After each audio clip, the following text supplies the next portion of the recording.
আচ্ছা, হ্যালো বড়মা, এদিকে মুখ তোলো। এগুলো কি করছো কি তুমি?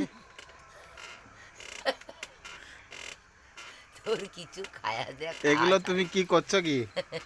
তোর কিছু কাজ আছে। আরে বলো সত্যি। কিটা করছো? সত্যি দাঁতের কাঠি? হ্যাঁ, গো, কি কি রোগ সারে এটাই? ওই দাঁতের যন্ত্রণা, আর কিছু রোগ নেই, তুই সত্যি।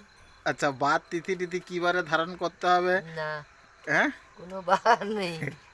আচ্ছা, খাওয়ার কোনো নিয়ম টিয়ম আছে নাকি? না,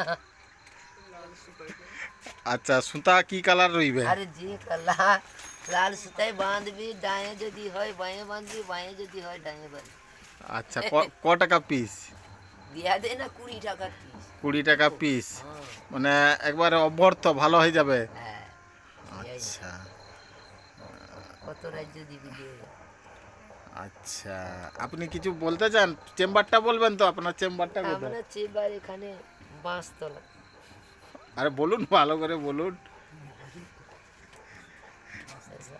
চেম্বারটা কোথায় বলবেন তো ম্যাডাম? তুমি বলো।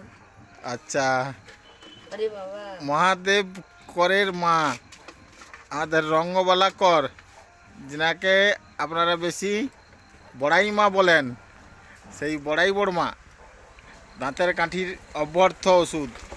দেখুন, দাঁত ব্যথা ট্যাথা সব ভালো হয়ে যাবে। কবিরাজি দাঁতের কাঠি, এই দেখুন কেমন ঠকঠক করছে।